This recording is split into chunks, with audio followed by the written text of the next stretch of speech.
Hare Krishna, Hare Krishna, Krishna Krishna, Hare Hare, Hare Rama, Hare Rama, Rama Rama, Hare Hare. जय जय श्री चैतन्य, जय हो नित्यानंदा, जय अद्वैत चंद्र, जय गौर भक्त वृंदा। जय जय श्री चैतन्य, जय हो नित्यानंदा, जय अद्वैत चंद्र, जय गौर भक्त वृंदा। जय जय श्री चैतन्य, जय हो नित्यानंदा, जय अद्वैत चंद्र, जय गौर भक्त वृंदा। हरे कृष्ण। आप सभी भक्तों का बहुत बहुत हार्दिक स्वागत। हम लोग मिलकर पढ़ रहे हैं श्री चैतन्य भागवत। कल महाप्रभु ने बहुत भीषण एक भविष्यवाणी कर दी है, एक घोषणा कर दी है। महाप्रभु ने कहा है कि मैंने हरिनाम संकीर्तन के लिए अवतार लिया है। मेरा मुख्य उद्देश्य यही है कि मैं घर घर हरिनाम संकीर्तन करूं, मैं घर घर हरिनाम का महिमा गान हो। हर व्यक्ति संसार में, हर ग्राम में, हर शहर में भगवान के प्रति आसक्त हो, भगवान के प्रति अग्रसर हो, भगवान के प्रति उत्सुक हो।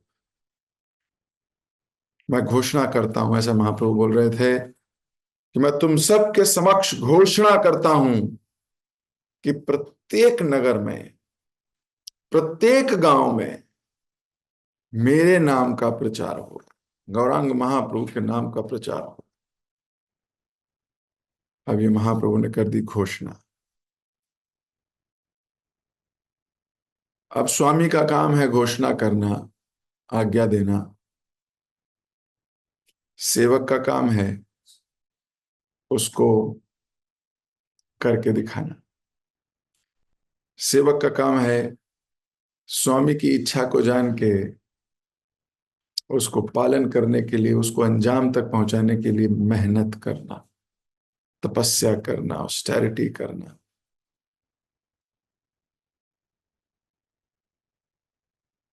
ऐसा नहीं है कि संसार में लोग बोलते हैं कि सारा दिन माला करते रहते हैं, कोई काम नहीं है इन लोगों को। ऐसा भी कई लोग बोलते हैं। एक बार प्रभुपाद जी को किसी ने पूछा, प्रभुपाद जी हम देखते हैं आपके भक्त सारा दिन जप करते हैं, गाड़ियों में घूमते हैं, बड़ी बड़ी बढ़िया प्रसाद पाते हैं, कोई नौकरी नहीं करता। प्रभुपाद जी ने कहा, rich man son don't do job. अमीर पिता के बच्चों को नौकरी करने की जरूरत नहीं है। और फिर यह भी कहा कि he is not rich man, he is the richest man. वो कोई अमीर आदमी नहीं है, सहस्त्र लक्ष्मी उसके आसपास घूमती हैं, सेवा मांगती हैं। खैर बाद में प्रभुपाद जी ने सबको बुला के कहा कि हम नौकरी नहीं करते, पर हम नौकरी करने वालों से दुगना काम करते हैं। सुबह जल्दी उठते हैं, रात तक लेट तक भी सोना पड़ता है। खूब प्रचार कार्य में अपनी एनर्जी को लगाया हुआ है। हम नॉर्मल भौतिक संसारी लोगों से ज्यादा मेहनत करते हैं और उनसे ज्यादा आनंद भी लेते हैं। तो भगवान का कार्य है कहना, आज्ञा देना कि देखना मेरा नाम का प्रचार होगा। उनके अनुयायियों ने, उनके भक्तों ने अब इस कार्य को अपने कंधों पर लिया हुआ है। श्रील भक्ति विनोद ठाकुर सर्वप्रथम 108 हरिनाम सेंटर्स, नाम हट बोलते थे, जिन नाम हट सेंटर्स खोल दिए, जगह जगह जाके प्रचार किया करते थे। श्रील भक्ति सिद्धांत सरस्वती ठाकुर महाराज कहां कहां नहीं गए वो प्रचार करने के लिए। हमारे श्रील प्रभुपाद जी ने तो फिर प्रत्येक ग्राम और प्रत्येक शहर को मानो इन्होंने अ, स्थापित ही कर दिया। पूरे विश्व भर में हरे कृष्णा आंदोलन चला दिया, विश्व भर में। तो भगवान ने तो घोषणा की, उनके सेनापति भक्त ने, उनके शुद्ध भक्तों ने इस स्टेटमेंट को अपने जीवन का लक्ष्य बना लिया। और अगर उस समय की बात करें तो Nityananda Prabhu, Haridas Thakur, first preaching party. Mahaprabhu ने इन दोनों को प्रचार करने की आज्ञा दी थी कि जाओ, घर घर जाओ।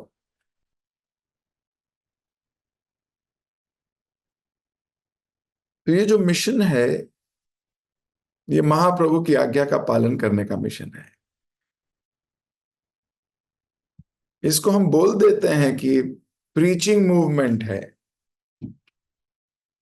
वास्तव में ये आज्ञा पालन मूवमेंट है। क्योंकि महाप्रभु की इच्छा है, तो हमारे लिए ये आज्ञा हुई।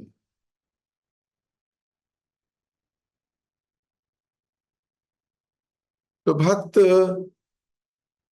इस मूवमेंट में महाप्रभु की इस इच्छा को पूरा करने के लिए सच्चे मन से, बिना कोई हिडन डिजायर के, बिना किसी पर्सनल मोटिव के, महाप्रभु के नाम का प्रचार करने के लिए, महिमा गान करने के लिए मेहनत कर रहे हैं, एकत्रित कर रहे हैं लोगों को जगह जगह कि भगवान की महिमा का गान सुनिए, भगवान की महिमा को जानिए। किस लिए?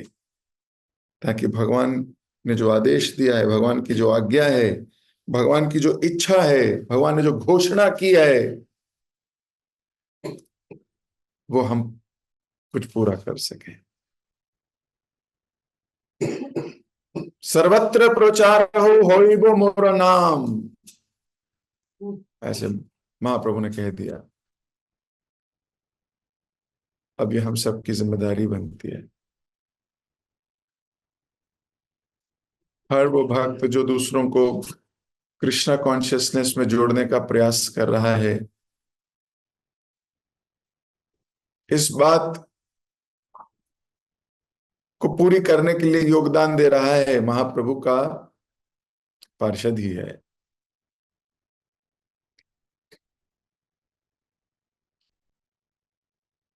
तो हमें इसको ऐसे समझना चाहिए कि ये इच्छा है महाप्रभु की, सर्वत्र, हर जगह। तो भक्त जहां जाते हैं, भक्त तो चलते फिरते मंदिर हैं, वो जहां जाते हैं वहां आसपास भक्त बनाते हैं, आज भक्तों को जोड़ते हैं, प्रयास करते हैं। क्या? कि लोग गौरांग महाप्रभु को जाने, गौरांग महाप्रभु की महिमा को पता हो, कौन है महाप्रभु। तो ये हमने कल पढ़ा, घोषणा हुई है कल। आज हम इसके आगे पढ़ते हैं। महाप्रभु ने निर्भय भाव से कीर्तन करते हुए राम केली में कुछ दिन और निवास किया। तब मथुरा जाने की बजाय वे बंगाल लौट आए।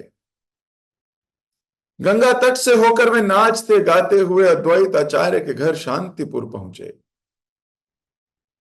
अद्वैत आचार्य अपने समस्त कार्यों को छोड़कर अपने पुत्र अच्युतानंद के अद्भुत कार्य देखने में मग्न रहते। अच्युतानंद एक योग्य पिता के योग्य पुत्र थे। एक दिन एक सन्यासी अद्वैत आचार्य के घर आए। वे सन्यासी थोड़ा संकोच कर रहे थे, परंतु अद्वैत आचार्य ने उन्हें प्रणाम करके आसन दिया।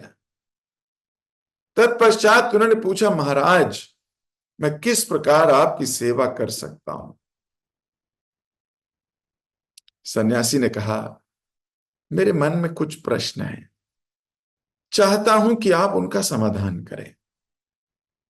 अद्वैत आचार्य ने कहा, पहले कुछ भोजन कर लीजिए, बातें बाद में कर सकते हैं। परंतु सन्यासी आग्रह करने लगा, नहीं, पहले मेरे प्रश्नों का उत्तर दीजिए। अद्वैत आचार्य मान गए। ठीक है, पूछिए। सन्यासी ने कहा, मुझे बताइए कि केशव भारती का श्री चैतन्य महाप्रभु से क्या संबंध है? अद्वैत आचार्य मन ही मन विचार करने लगे कि दो दृष्टिकोण से इस प्रश्न का उत्तर दिया जा सकता है, लौकिक रूप से और परलौकिक रूप से। यद्यपि कोई भी व्यक्ति भगवान का माता पिता नहीं होता, फिर भी हम कहते हैं कि कृष्ण देव की पुत्र है। भगवान को गुरु की आवश्यकता नहीं होती, फिर भी समाज में उदाहरण स्थापित करने के लिए वे गुरु स्वीकार करते हैं। अच्छा होगा कि मैं लौकिक दृष्टिकोण से इस विषय पर चर्चा करूं। यह सोचकर अद्वैत आचार्य ने सन्यासी से कहा, श्री केशव भारती श्री चैतन्य महाप्रभु के गुरु हैं। तुम तो ये सब जानते हो, फिर क्यों पूछ रहे हो? अद्वैत आचार्य ये कह ही रहे थे कि दूसरे कमरे से 5 वर्षीय बालक अच्युतानंद दौड़कर वहां आ गया। उसकी नग्न सुंदर देह अत्यंत गठीली तथा धूल से ढकी थी। इस अल्प अवस्था में भी वह बड़ा विद्वान था, भक्ति में निष्ठ तथा प्रभावशाली था। जब अच्युतानंद ने अपने पिता को यह कहते सुना कि केशव भारती चैतन्य महाप्रभु के गुरु हैं, तो वह विचलित और क्रोधित हो गया। फिर भी मुस्कुराते हुए उसने कहा, पिताजी, आप ये क्या कह रहे हैं? क्या वास्तव में आपको लगता है कि कोई व्यक्ति चैतन्य महाप्रभु का गुरु हो सकता है? आपके मुख से शब्द कैसे निकले, मुझे समझ नहीं आया। लोग सही कहते हैं कि कलयुग आ गया है। इसमें संदेह नहीं रहा कि भगवान की माया शक्ति दुर्गम है। श्री चैतन्य महाप्रभु की नाभि से ब्रह्मा जी का जन्म हुआ। भ्रमित अवस्था में वे भगवान के चरण कमलों का ध्यान करने लगे। उनसे प्रसन्न होकर भगवान ने ब्रह्मा जी को दिव्य ज्ञान प्रदान किया। आगे चलकर ब्रह्मा जी ने सनक आदि पुत्रों को वह ज्ञान दिया, और इस प्रकार वह ज्ञान परंपरा में आता गया। परंतु आप कह रहे हैं कि कोई व्यक्ति उन आदि भगवान श्री चैतन्य महाप्रभु का गुरु है। आप मेरे गुरु एवं पिता हैं, आप मुझे गलत ज्ञान क्यों दे रहे हैं? ये कह के अच्युतानंद शांत हो गया। अद्वैताचार्य मन ही मन गर्व एवं प्रसन्नता का अनुभव करने लगे। वे चिल्ला उठे, मेरे प्रिय पुत्र, और बालक को गोद में उठा लिया। उसे अपने आंसुओं से भिगोते हुए अद्वैताचार्य ने कहा, वास्तव में तुम मेरे पिता हो और मैं तुम्हारा पुत्र। मुझे आध्यात्मिक शिक्षा देने के लिए तुम मेरे पुत्र के रूप में प्रकट हुए हो। मैंने निश्चित ही तुम्हारे प्रति अपराध किया है, कृपया मुझे क्षमा कर दो। वचन देता हूं पुनः ऐसी भूल नहीं करूंगा। अपनी प्रशंसा सुनकर अच्युतानंद लज्जित हो गए और सिर झुका लिया। अच्युतानंद की बातें सुनकर वे अतिथि सन्यासी आश्चर्यचकित रह गए। साष्टांग प्रणाम करते हुए उन्होंने कहा, निस्संदेह यह अद्वैत आचार्य का सुयोग्य पुत्र है। यह भगवान की अचिंत्य शक्ति का ही प्रभाव है, अन्यथा एक बालक के मुख से आए से वचन कैसे संभव हो सकते हैं? बारंबार अद्वैत आचार्य एवं उनके पुत्र को प्रणाम करके वह सन्यासी हरि नाम लेता हुआ चला गया।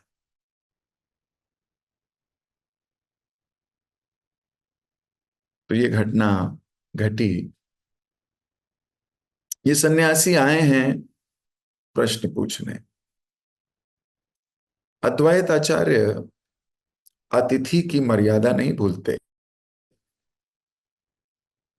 उनको बैठने का आसन देते हैं, उनको प्रणाम करते हैं, और फिर उनसे पूछते हैं कि बैठिए, मैं आपकी क्या सेवा कर सकता हूं। ये बहुत सुंदर प्रश्न है। प्रत्येक भक्त के मुख पे ये प्रश्न बहुत सुंदर लगता है। हर भक्त, क्योंकि वो सेवक है। प्रभुपाद जी ने और इस पूरी गुरु परंपरा मूवमेंट में दास शब्द पे बहुत महत्व दिया गया है। जब भी कोई भक्त दीक्षा लेता है तो ये कोई हाई पोजीशन नहीं हो जाती उसकी, उसको टाइटल मिलता है दास का। दीक्षा का अर्थ ये नहीं है कि अब मैं सभा में श्रेष्ठ हो गया। इस भाव से दीक्षा नहीं ली जाती कि अब मेरी थोड़ी, लोग कहेंगे, सम्मान देंगे कि अब मैं दीक्षित हो गया हूं। ये कॉन्शियसनेस नहीं है दीक्षा की। दीक्षा की कॉन्शियसनेस ये है कि अब मेरे पे स्टैंप लग गई है कि मैं दास हूं।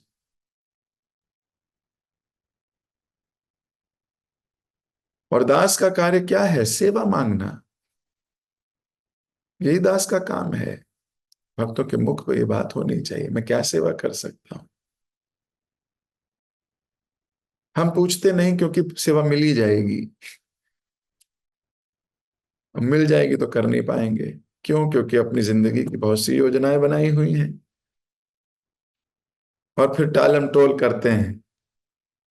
हम्म, अभी नहीं, जब वो दिन आ जाएगा ना तब मैं अच्छी सेवा करूंगा। जब आगे दिन आ जाएगा ना तब मैं अच्छी सेवा करूंगा।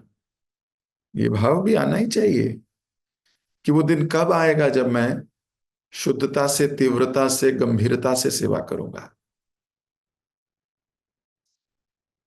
लेकिन फिर भी व्यक्ति को यह विवेक होना चाहिए कि वो दास है।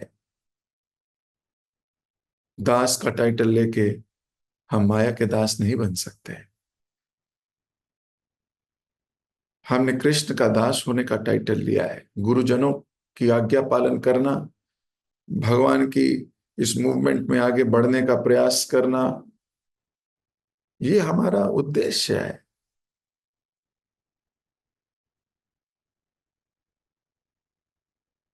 हमारा उद्देश्य है।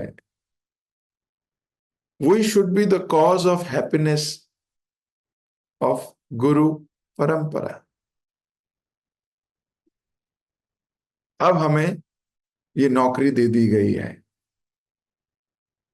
अब हम कृष्ण के, गुरु के नौकर बन गए हैं, सेवक हैं हम। ये भाव है हमारा दास होने का। तो जब तक हम इसको स्वीकार नहीं करेंगे, दीक्षा केवल फैशन के लिए नहीं ली जाती। और इसलिए भी नहीं कि अब मेरा नाम परिवर्तित हो गया है। हमें अपने से प्रश्न पूछना चाहिए कि मैं क्या सेवा कर रहा हूं मूवमेंट की। मैंने दीक्षा ले ली और मैं कर वही रहा हूं सुबह से शाम अपनी नौकरी, और भगवान के नाम का प्रचार करने के लिए, इस मूवमेंट में योगदान देने के लिए मैं कुछ भी नहीं कर रहा। दुख होना चाहिए। गुरु भगवान के समक्ष हमारी गारंटी लेते हैं। दीक्षा का क्या अर्थ है? जैसे कभी कोई लोन ले बैंक से, तो एक गारंटर होता है उसमें। गारंटर मतलब मैं गारंटी लेता हूं कि ये लोन चुका देगा। अगर वो व्यक्ति लोन ना चुका पाए तो गारंटर से वसूल किया जाता है, मालूम है आपको? ऐसे गुरु है। वो भगवान के समक्ष हमारी गारंटी लेते हैं। मैं गारंटी लेता हूं ये भक्त बनेगा अच्छा और ये भगवत धाम जाएगा। और अगर शिष्य ऐसा ना करे तो वो गुरु को भी कष्ट देता है और स्वयं को भी। ओके, नहीं मैं घर बैठ के करता हूं सब कुछ। प्रभुपाद जी ने 16 माला क्यों की 64 से? घर बैठ के करना था तो रोज 64 राउंड करने चाहिए डिवोटीज को, जिन्होंने दीक्षा ली है। क्यों? क्योंकि शास्त्र कहते हैं 1 लाख नाम जप होना चाहिए रोज का, तो वो 64 माला बनती है एवरी डे। लेकिन प्रभुपाद जी ने 16 का, 16 एंड नो लेस, ताकि बाकी समय हम भगवान की सेवा में। हम सबके पास कोई ना कोई सेवा होनी चाहिए, नहीं है तो मांगनी चाहिए, प्रभु जी प्लीज हमें कुछ सेवा दे दीजिए। मैं हर रोज केवल 1/4 काम कर रहा हूं, 16 माला बस, 3/4 बचा हुआ है।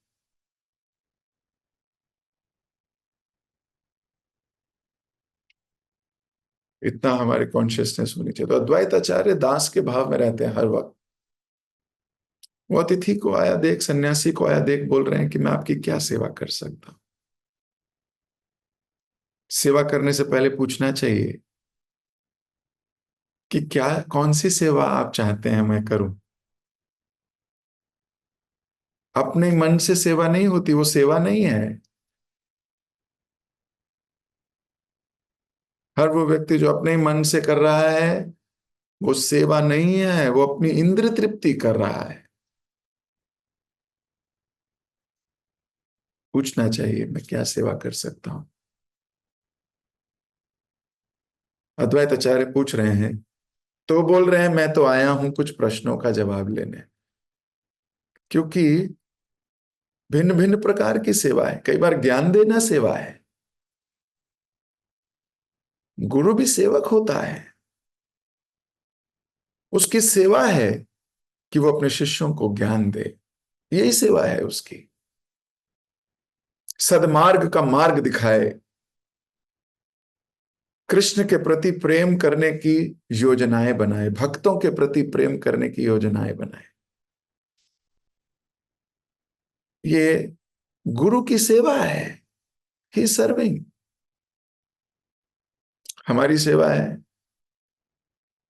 हम गुरु की बातों को सुन के माने, भले ही वो कितनी ही कड़वी प्रतीत हो रही हो। इस संसार में आइडियल कुछ भी नहीं है कृष्ण के अलावा। लेकिन प्रयास करना एक आइडियल निशानी है, प्रयासरत है।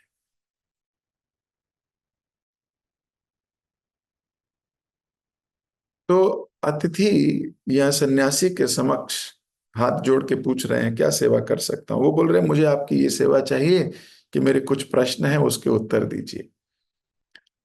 तो अद्वैत आचार्य बोल रहे हैं कि वो तो मैं दूंगा, कोशिश करूंगा, पहले कुछ प्रसाद ले लीजिए। अब ये सन्यासी कोई भौतिक सन्यासी नहीं है।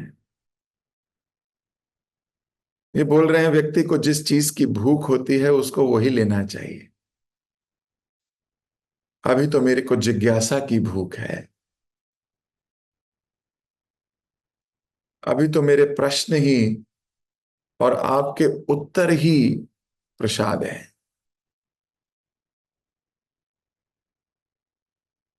तो प्रसाद केवल प्लेट पे नहीं होता, प्रसाद हमारे हृदय की प्लेट पे भी डलता है।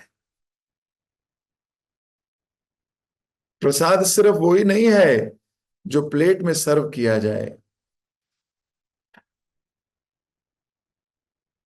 जब कोई भक्त कोई संदेश देता है, आपकी जिज्ञासाओं को दूर करने का प्रयास करता है, वो भी प्रसाद ही है। वो प्रसाद है, उसे स्वीकार कीजिए प्रसाद से, है ना। जैसे प्रसाद स्वीकार करते हो वैसे ही उत्तर को भी प्रसाद मानना चाहिए, जैसे इस सन्यासी ने माना। बोले इस वक्त मुझे प्रश्नों की भूख है, और प्रश्न पूछ रहे हैं केशव भारती कौन है और महाप्रभु से क्या संबंध है। और अद्वैत आचार्य के मन की व्यथा को भी वृंदावन दास ठाकुर लिख रहे हैं। अद्वैत आचार्य के मन में दो बातें चल रही हैं, लौकिक और परलौकिक, कि मैं इस सन्यासी को जानता तो हूं नहीं, कितनी डेप्थ बता सकता हूं, क्या मैं इसको परम सत्य बता दूं, पर परम सत्य डाइजेस्ट करने की एबिलिटी हो सकती है ना हो, या मैं इसको भी बेसिक से बताता हूं। ये दो द्वंद चल रहे हैं। ऐसा होता है कि नहीं कभी? बहुत बार हो। जब कोई नया भक्त आता है तो उसको संपूर्ण सत्य नहीं बताया जा सकता, क्यों? क्योंकि वो डाइजेस्ट ही नहीं कर पाएगा, वो डाइजेस्ट ही नहीं कर पाएगा। उसे मैच्योर होना पड़ेगा। अगर क्लास थर्ड के बच्चे को डिफरेंशिएशन इंटीग्रेशन के सवाल दे दिए जाएं, वो हो सकता है मैथ से उसका मन ही हट जाए, बोले मैं कभी नहीं पढ़ूंगा मैथ्स। क्लास वन के बच्चे को कैल्शियम कार्बोनेट के ऊपर HCl डाला तो कौन सी गैस रिलीज होती है ये पढ़ाया जाए, वो घूम जाएगा। CaCO3, कैल्शियम कार्बोनेट CaCO3 होता है, घबरा गया। वो छोड़ सकता है मैथमेटिक्स या साइंस या केमिस्ट्री। तो एज अप्रोप्रिएट टॉक होती है ना, एज अप्रोप्रिएट। ऐसी मैच्योरिटी अप्रोप्रिएट आंसर्स होते हैं। क्या उसकी क्षमता है?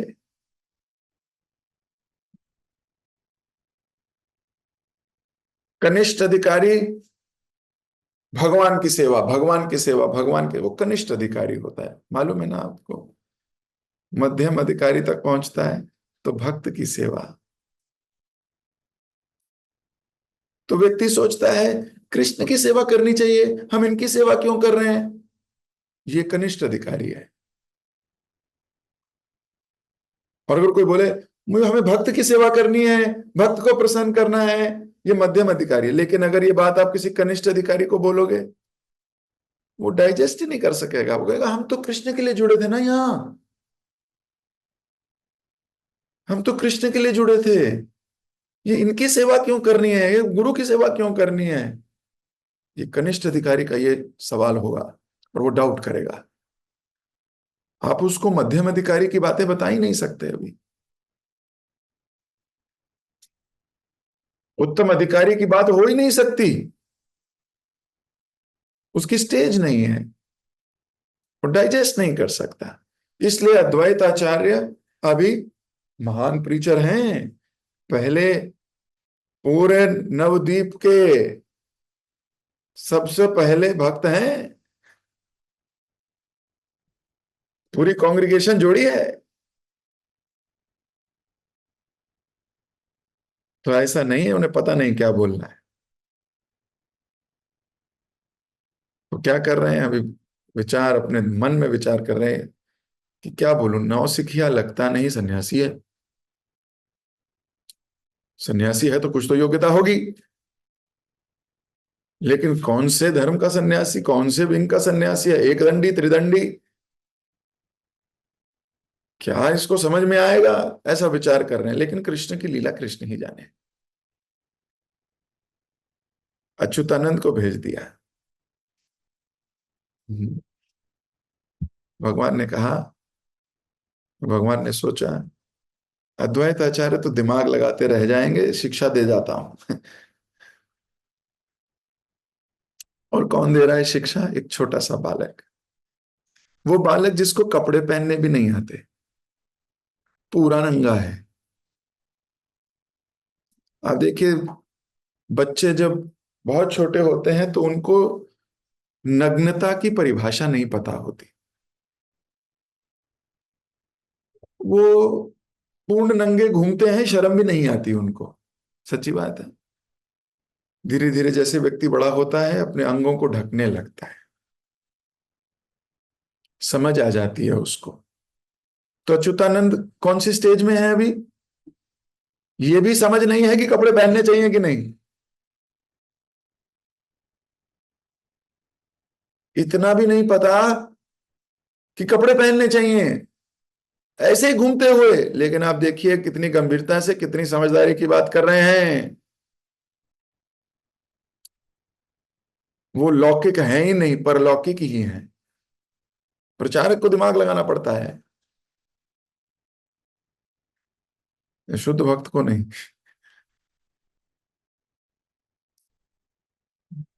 प्रचारक लेवल पे आके बात करता है ना, ही हैज स्किल। किसको क्या जवाब देना है, अद्वैत आचार्य जैसा भक्त कोई नहीं है।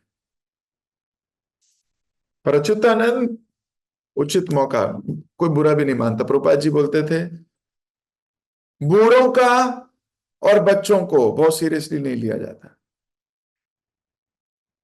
कोई बहुत बूढ़ा हो जाता है, वो कुछ बोले तो अरे सठिया गया है ना, सब बोलते हैं ना कि अरे सठ, ये तो इसकी बात का क्या मानना, क्या ये बुरी बात लगे इसकी बात, ये तो सठिया गए हैं, अब ये बूढ़े हो गए हैं। और बहुत छोटा बालक है तो बोलते हैं अरे इसे भी समझ नहीं है, इसकी बात का क्या बुरा मानना है। इसलिए दो अवस्था में सही बात बहुत सीधे से कही जा सकती है। तो अच्युतानंद सुनिए क्या सुंदर बात कर रहे हैं। अपने पिता को ही बोल रहे हैं, पिताजी आप क्या कर रहे हो, मुझे बताओ, क्या कोई महाप्रभु का गुरु हो सकता है। अब महाप्रभु ने गुरु तो स्वीकार किए, ऐसे बात तो सच है, लेकिन महाप्रभु ने गुरु स्वीकार किए संसार को बताने के लिए कि बिना गुरु की गति नहीं हो सकती। अगर महाप्रभु गुरु स्वीकार नहीं करते तो हो सकता है परंपरा उन्हें भी स्वीकार नहीं करती। जिस प्रकार भगवान बुद्ध बन के आए पर परंपरा उन्हें स्वीकार नहीं करती, क्योंकि कोई गुरु ही नहीं है। अपने बनाए हुए ज्ञान को हम स्वीकार नहीं करते।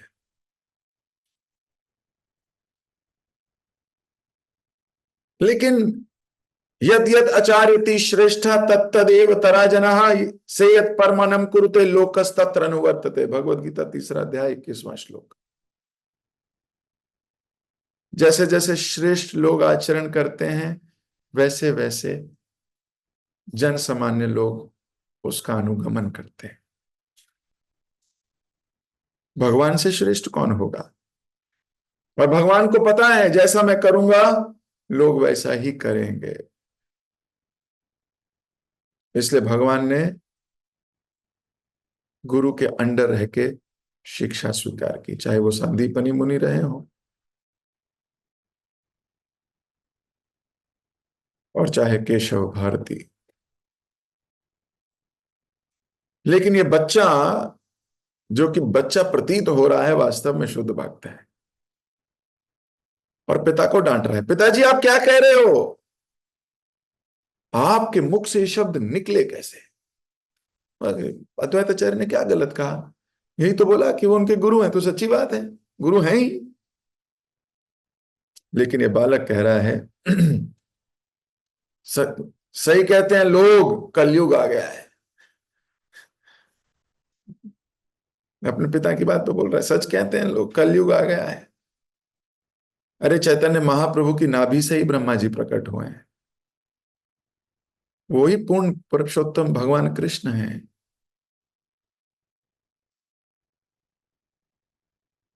वासुदेव घोष कहे कड़ी जोड़ो हाथ, सही गौ सही कृष्ण सही जगन्नाथ। हमारे आचार्यगण लिखते हैं जो गौरांग महाप्रभु है वही कृष्ण है, वही जगन्नाथ है, इनमें कोई भेद नहीं। तो बोल रहे हैं कि आप, मुझे लग रहा है माया में आ गए हो पिताजी, कलयुग ने आपको घेर लिया है। आप कहते हो कि चैतन्य महाप्रभु के भी कोई गुरु हैं, वो तो आदि गुरु हैं, ब्रह्मा जी को इन्होंने ही ज्ञान दिया है। और आप कह रहे हैं कि कोई व्यक्ति उन आदि गुरु का गुरु हो सकता है। आप तो मेरे पिता हैं और मेरे गुरु भी हैं, आप मुझे गलत ज्ञान क्यों दे रहे हैं। ये बालक बहुत कुछ कह गया। ये बालक अद्वैत आचार्य के हृदय में जो बातें चल रही थीं, अद्वैत आचार्य जो लौकिक परलौकिक सोच रहे थे, ये बालक ज्ञान दे गया। और जो सन्यासी प्रश्न पूछने आया था, उसको अपना जवाब भी मिल गया। अद्वैत आचार्य को कहने की आवश्यकता ही नहीं पड़ी।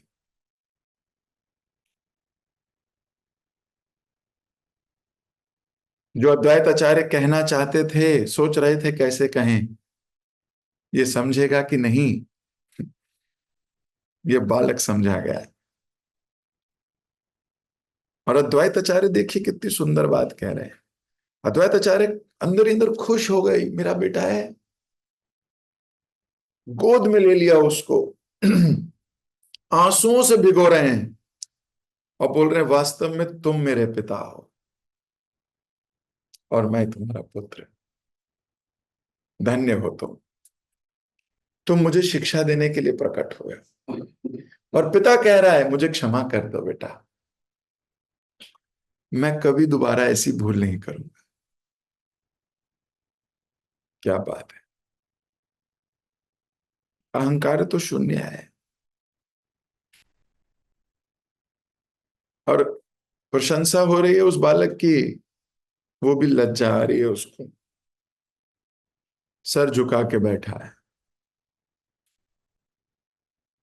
जब कोई आपकी प्रशंसा करे तो लज्जा आनी चाहिए, फूले नहीं समाना चाहिए। सोचने को तो फूले नहीं समाया वो, और करो। अरे प्रभु जी रुको नहीं, बोलो, अच्छा लग रहा है, दो बातें और लाओ। ऐसे नहीं, ये तो गर्व हो जाएगा आपको। लज्जा आनी चाहिए। उस वक्त आपको कहना चाहिए, मेरी मेरी बड़ाई क्यों कर रहे हैं, मैं नहीं हूं ऐसा। ये तो मैं अपने गुरु से मिला था, जब उनकी कृपा से मुझे ये ज्ञान हो रहा है, और लोग मेरी तारीफ कर रहे हैं। वास्तव में तारीफ तो उनकी होनी चाहिए। तो ये ट्रांसफर करना, जो भी गुणगान हो रहा है उसको ट्रांसफर करने की कला सीखनी चाहिए व्यक्ति को। सन्यासी भी आश्चर्यचकित रह गया, ये क्या हो गया भाई, सही घर में आया हूं, प्रश्न किसी से पूछ रहा हूं, और वो जवाब मिला है कि हृदय तृप्त हो गया है। हरि नाम करते हुए सन्यासी चले गए। और कैसे, ऐसे नहीं कर गए, बारंबार प्रणाम करके। ऐसा लिखा है, बारंबार अद्वैत आचार्य एवं उनके पुत्र को प्रणाम करके वही सन्यासी हरिनाम लेता हुआ चला गया। तो जब हमारे को कोई ज्ञानप्रद बात मिलती है, हमारे हृदय में बहुत ग्रेटिट्यूड होना चाहिए। हमें हमारे प्रश्न के जब उत्तर मिलते हैं, जीवन जीने का तरीका मिलता है, हमारे को वास्तव में बार बार प्रणाम करने का इच्छा होनी चाहिए।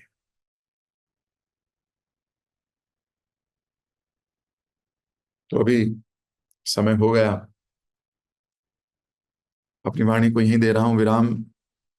कल यहीं से कथा आगे जारी रहेगी। जगत गुरु श्रील प्रभुपाद की जय, श्री चैतन्य भागवत की जय, श्रील वृंदावन दास ठाकुर की जय, आप सभी श्रद्धालु भक्तों की जय। हरे कृष्ण। किसी भक्त का कोई प्रश्न? कोई टीका?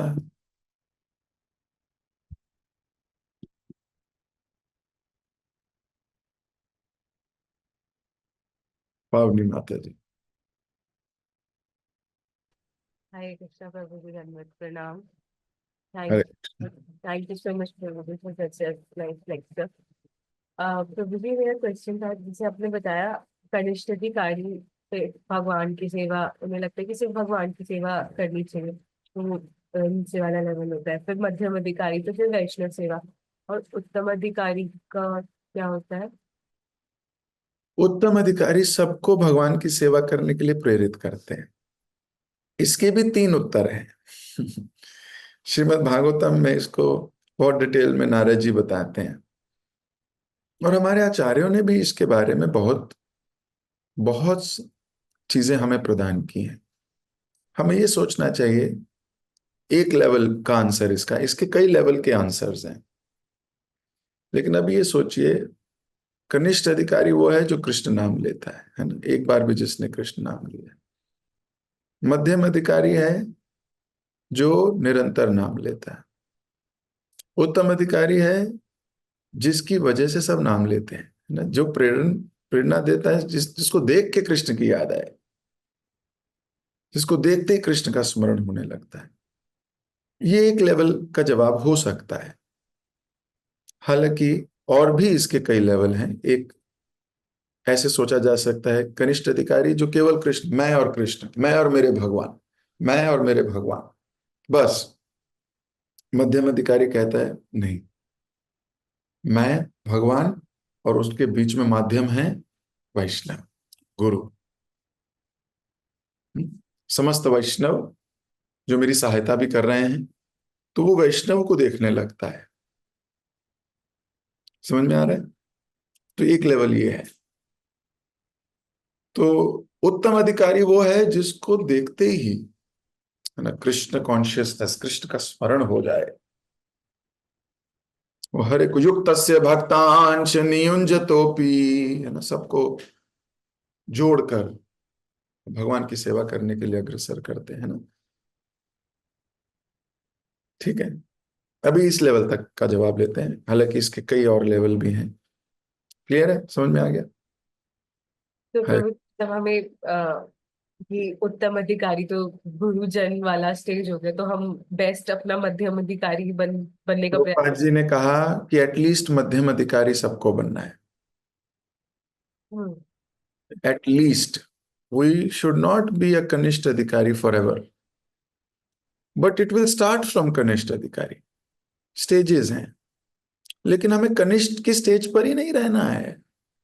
प्रभुपाद जी ने लिखा है अपने पर्पट्स में, at least one should try to reach up to madhyam adhikari. ठीक है। हरे कृष्णा। हरे कृष्ण। राहुल प्रभु।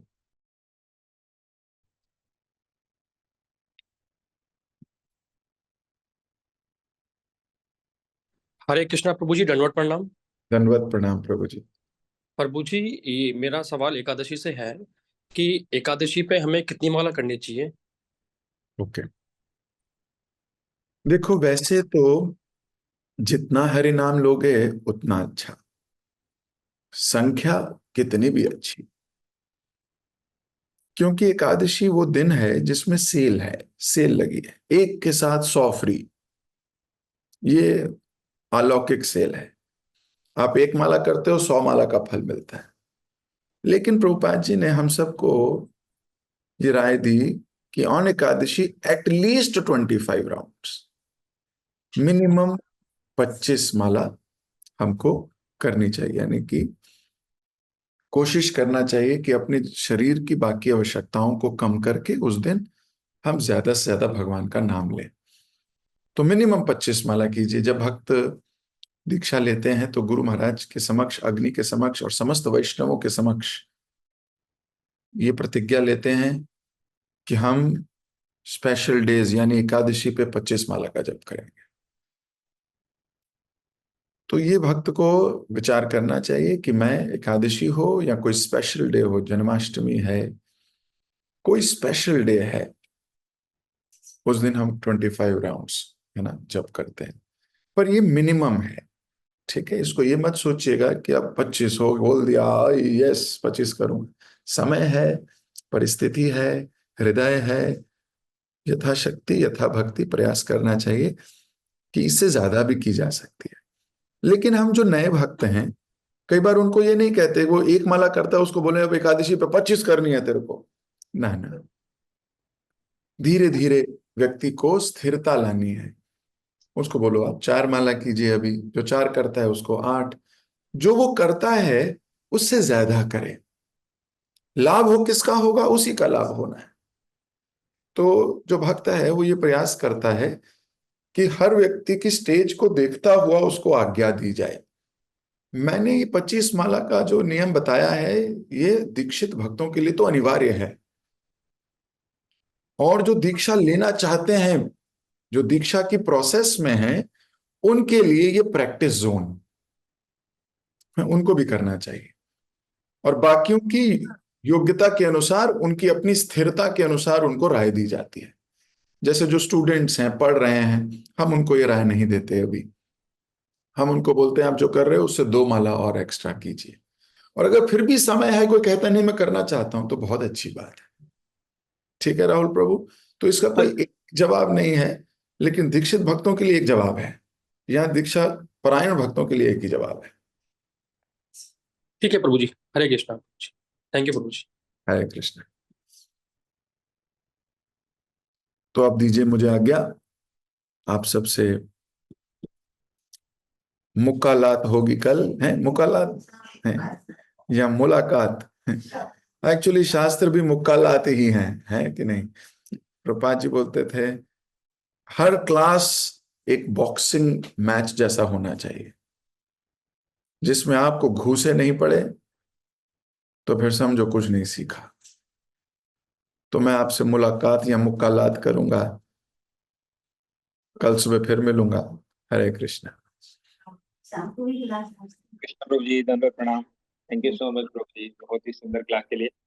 आपकी क्लास में से आपने हमें ये बताया कि स्वामी का कार्य यही है कि वो इच्छा प्रकट करते हैं, आज्ञा देते हैं, और हमारा जो सेवक का कार्य होता है कि स्वामी की इच्छा को जान के उस सेवा को हमें अच्छे से करना है। जैसे आपने एग्जाम से बताया भी है कि भक्ति सिद्धांत सरस्वती ठाकुर श्रील प्रभुपाद जी, वो उनकी गुरु की आज्ञा को कैसे पालन किए।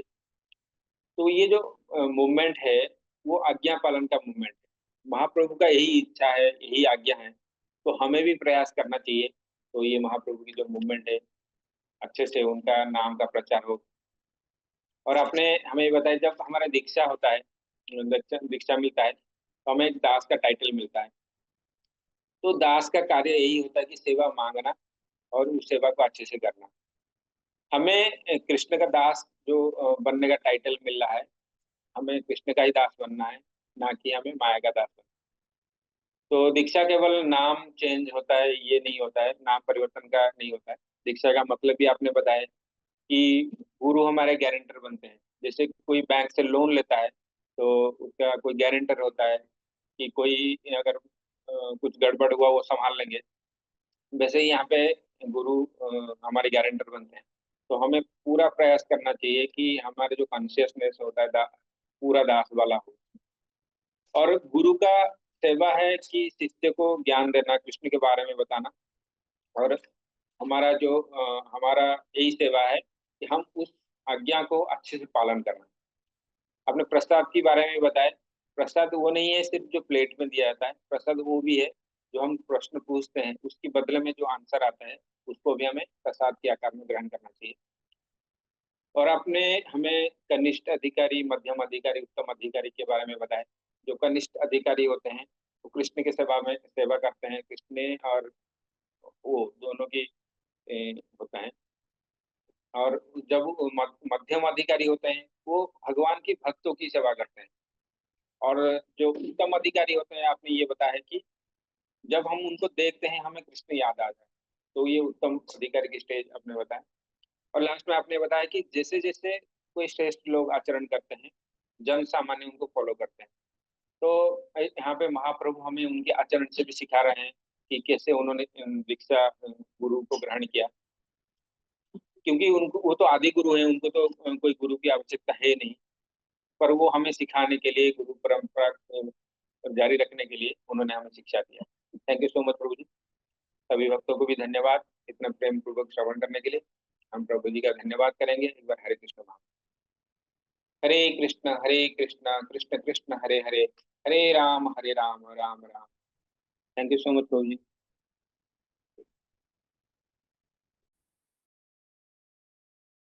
जो मध्यम अधिकारी की परिभाषा आपने समरी में दी, उसमें छोटा संशोधन।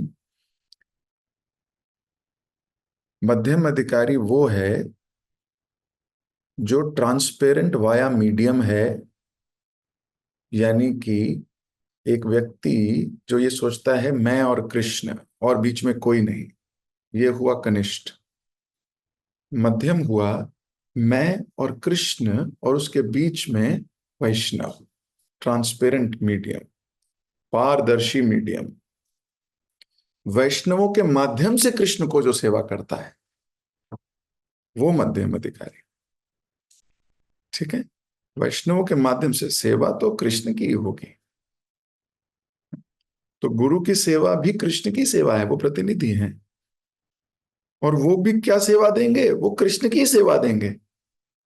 ठीक, तो ट्रांसपेरेंट वाया मीडियम है ना, Vaishnavs are transparent via mediums, block नहीं करते वो ट्रांसपेरेंट हैं, कृष्ण के दर्शन कराते हैं, उनके थ्रू दर्शन होते हैं। ठीक है, हरे कृष्ण।